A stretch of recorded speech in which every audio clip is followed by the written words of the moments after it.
Já o São Paulo recebe o Primavera nesse sábado com a obrigação de fazer 3 pontos. Esse é o único resultado que mantém o São Paulo com chances reais de classificação à próxima fase. Vale a lembrança de que depois de vencer o Santos, o São Paulo pulou para 7 pontos e se aproximou do G8. Uma nova vitória contra o Primavera e uma vitória contra a Ponte Preta, possivelmente já rebaixada na última rodada em Campinas, seria a combinação para que o tricolor chegasse ao mata-mata do Campeonato Paulista. E o São Paulo deve antecipar receitas de televisão. Tricolor, que tem novo presidente, o Hery Macis, procurou nos últimos dias dinheiro em diversas instituições bancárias. Hery Macis se reuniu com bancos, com a Galápagos e com outras instituições para tentar viabilizar modelos de aportes financeiros.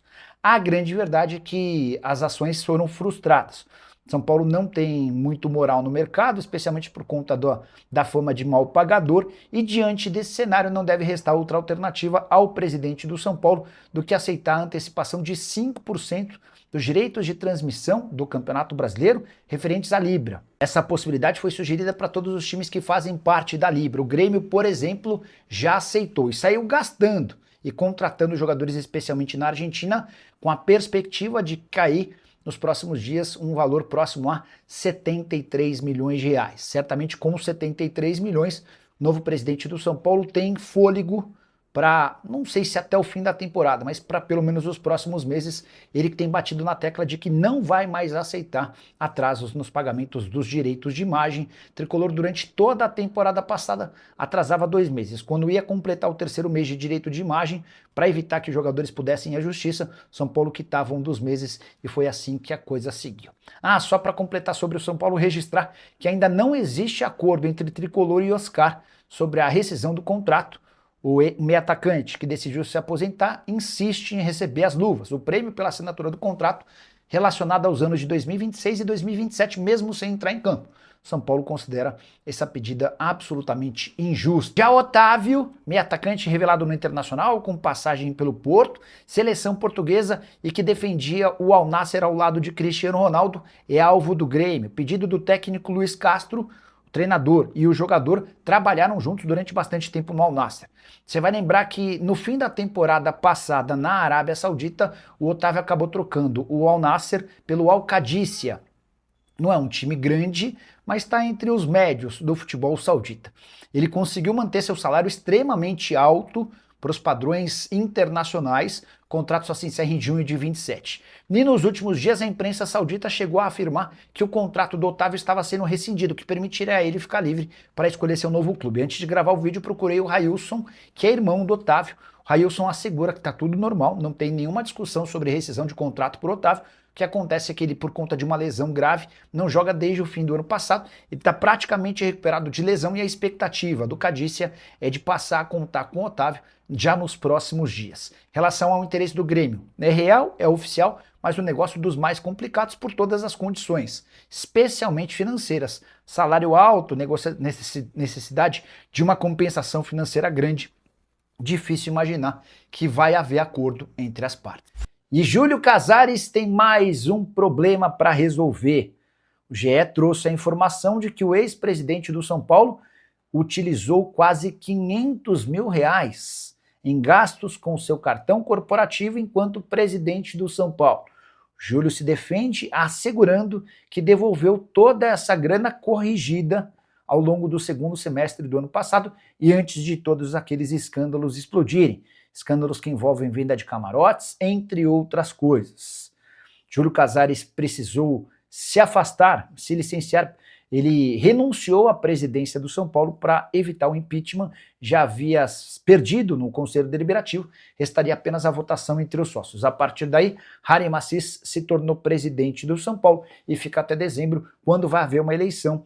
Tudo se encaminha para que Vinícius Pinotti seja o candidato vencedor da eleição marcada para o fim do ano. Só para completar o noticiário São Paulino, Lucas Ramon foi apresentado como reforço nessa sexta-feira, lateral direito que fez enormes esforços para conseguir sua rescisão de contrato antecipada no Mirassol. Cheguei a contar para vocês que o Adriano Espadoto, seu representante, precisou abrir mão de um percentual que tinha direito sobre outro jogador, o Negueba, para que o Mirassol o liberasse antes do tempo. Lucas Ramon deve ficar à disposição para fazer sua estreia como titular No final de semana, o São Paulo pega o Primavera, precisando vencer dentro de casa para buscar vaga na próxima fase do Campeonato Paulista.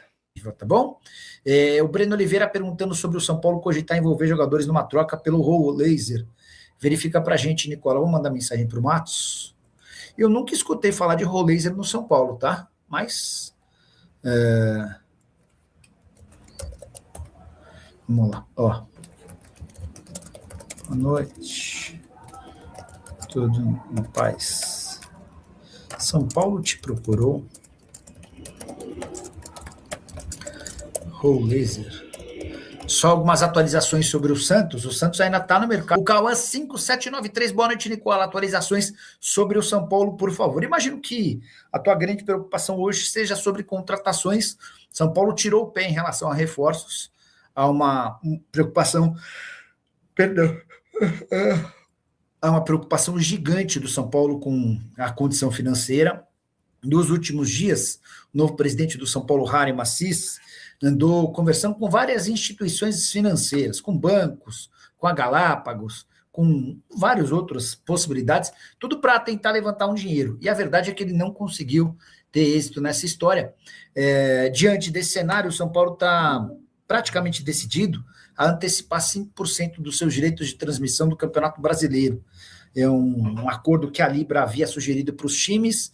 O Grêmio foi o primeiro a aceitar e vai ter direito a 73 milhões de reais. O São Paulo deve ir pelo mesmo caminho, tá bom?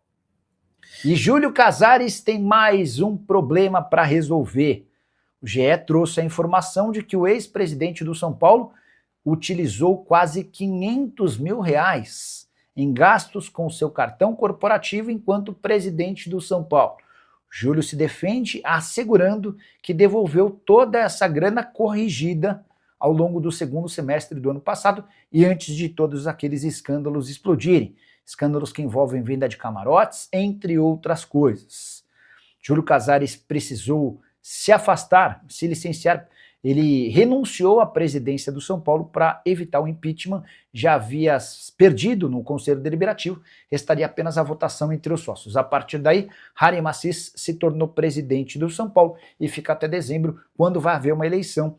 Tudo se encaminha para que Vinícius Pinotti seja o candidato vencedor da eleição marcada para o fim do ano. Só para completar o noticiário São Paulino, Lucas Ramon foi apresentado como reforço nessa sexta-feira, lateral direito que fez enormes esforços para conseguir sua rescisão de contrato antecipada no Mirassol. Cheguei a contar para vocês que o Adriano Espadoto, seu representante, precisou abrir mão de um percentual que tinha direito sobre outro jogador, o Negueba, para que o Mirassol o liberasse antes do tempo. Lucas Ramon deve ficar à disposição para fazer sua estreia como titular. No final de semana, o São Paulo pega o Primavera, precisando vencer dentro de casa para buscar vaga na próxima fase do Campeonato Paulista. Quero falar agora sobre as últimas envolvendo a novela Marcos Antônio, São Paulo e Flamengo. Tricolor e rubro-negro avançaram por um acordo de preferência para o Fla. Ficou meio definido que para agora Marcos Antônio não sairá. O Flamengo chegou a fazer uma proposta de 6 milhões de euros, que foi recusada. Depois o Flamengo ofereceu 6 milhões de euros, além do empréstimo do Alan, também recusado. Mais recentemente, o Flamengo ofereceu 6 milhões de euros e o Flamengo assumiria a dívida de 4 milhões e 200 mil euros que o São Paulo tem com a Lazio pela compra do atleta. A primeira das 4 parcelas vence agora no mês de setembro. São Paulo também se recusou a fazer negócio. Diante de toda essa dificuldade, o Flamengo pediu a preferência da compra do atleta na metade do ano, quando o São Paulo entende que já vai ter mais definido o papel do Marcos Antônio dentro do seu elenco. O São Paulo concordou, não vai haver nenhum ônus para o São Paulo diante desse cenário e as partes devem voltar a discutir essa possibilidade a partir de julho. Marcos Antônio que é protagonista no São Paulo e mais. Ele havia aceitado a proposta do Flamengo, cheguei a contar para vocês que nos bastidores ele trabalhou para que o negócio saísse. Sem forçar barra, sem criar uma situação chata no São Paulo, a tendência é que ele permaneça até julho. Pergunta que eu deixo para você, torcedor são paulino. Qual seria o preço que você colocaria para negociar o Marcos Antônio? Já uso o espaço para comentário e registra a sua opinião, beleza? Bora falar agora sobre Maceió, atacante da Portuguesa, jogador de 22 anos de idade que faz mais um bom campeonato paulista. Titular absoluto da Luz, esteve nas 6 partidas com 2 gols marcados. Ele fez na vitória contra o São Paulo e na vitória contra o Velo Clube, resultados super importantes para permitir que a Lusa, em caso de vitória contra a Ponte Preta nesse sábado, se assegure na fase de mata-mata com uma rodada de antecedência. Pois bem, o Maceió tem chamado a atenção de clubes do Brasil e do exterior. Posso contar que já tem time da Europa, de prateleira média, interessado e propondo uma negociação com a Portuguesa. O jogador é monitorado por 2 times da Série A, além de uma série de outros times da Série B. O que está ficando meio definido é que dificilmente o Maceió disputará a 4ª divisão do futebol nacional. Você sabe, a Lusa, depois de participar do Paulistão, passa a competir na 4ª e última divisão nacional. A tendência é que o atleta seja emprestado ou vendido. Portuguesa promete dificultar a saída do Maceió, por entender que ele é um dos principais valores da equipe. A última vez que chegou a cogitar em negociá-lo, quando esteve emprestado ao Maceió, a Portuguesa pedia 4 milhões e meio de reais por 50% dos direitos econômicos. Quero falar agora que o São Paulo desistiu da contratação de Gustavo Scarpa. Foram 2 investidas desde a virada do ano. A primeira delas, uma proposta para que o Scarpa fosse emprestado com opção de compra. O Atlético descartou na hora. Mais recentemente, o São Paulo procurou dirigentes atleticanos sugerindo uma troca, mas não houve um consenso entre dirigentes dos 2 clubes sobre quais jogadores poderiam ser envolvidos nessa negociação do Scarpa. Diante desse cenário, o São Paulo desistiu oficialmente da contratação do jogador de 31 anos de idade, que não consegue engrenar sob o comando de Jorge Sampaoli. Na derrota do Galo por 1-0 para o Red Bull Bragantino nessa quarta-feira, em Bragança Paulista, mais uma vez o Scarpa entrou apenas nos minutos finais, jogou 19 minutos. No Campeonato Brasileiro, depois de 2 rodadas, ele soma apenas 44 minutos. São 5 jogos no ano, nenhum gol e 2 assistências. Ele foi reserva em 3, titular em 2. Importante contar que no Campeonato Brasileiro, apenas 48 minutos em campo. Você gostaria do Scarpa no seu time do coração? O que pensa sobre o meio atacante? Importante registrar que o Galo só topa negociá-lo, recuperando praticamente todo o investimento feito de 5 milhões de euros quando da sua compra junto ao futebol internacional.